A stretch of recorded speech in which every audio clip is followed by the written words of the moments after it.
Vice President Joe Biden comes to Beloit and Aldrich Middle School, and as you can tell by the crowd, everyone is pretty geared up to see him. And I just want you, because those appointments last well beyond the tenure of any president. The next president will have 1 to 3 appointments that he will be able to make. And not all kidding aside, just close your eyes and imagine.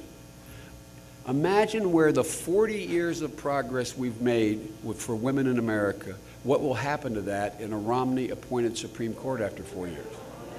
This is not, I mean this literally. I mean it literally.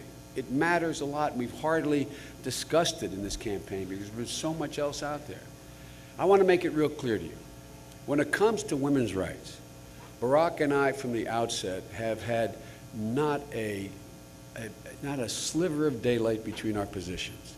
We both believe that my daughter, his daughters, my granddaughters deserve every single right my sons have and every single right my grandson has, without exception.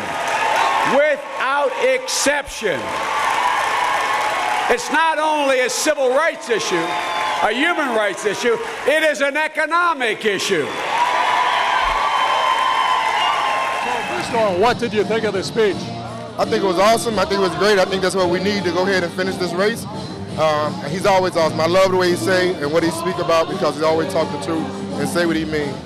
I think it's wonderful, and it's interesting, I find, how Obama and Biden complement themselves.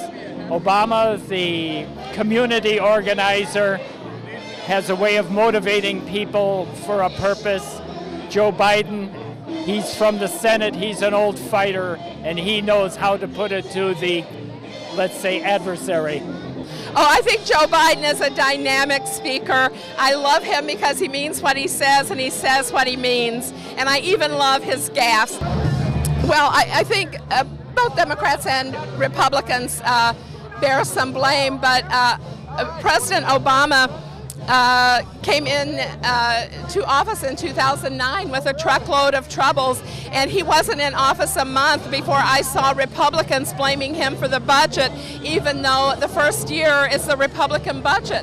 And people were online and everywhere blaming Obama's budget when it wasn't even his budget. He has 10 years worth of problems to repair, and when he's elected, and he will be on Tuesday, he will still only have 8 years to address the problems that we've been left with. Well, I think Joe hits it right on the head, and I think the way we move in the country is the way we're supposed to go. We don't need to go back, you know.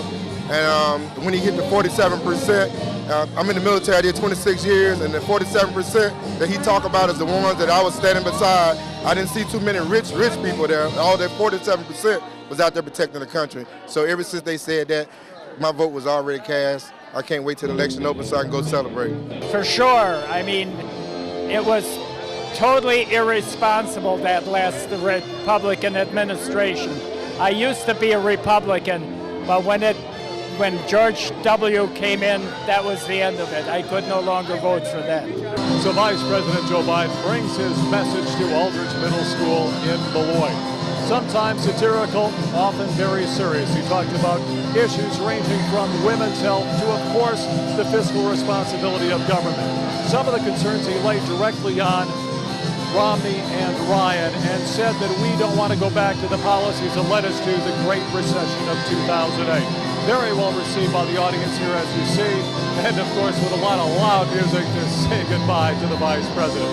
From Beloit, I'm Stan Stricker, Local Vision TV News. He's also my sex symbol. I think he's the hottest man in America.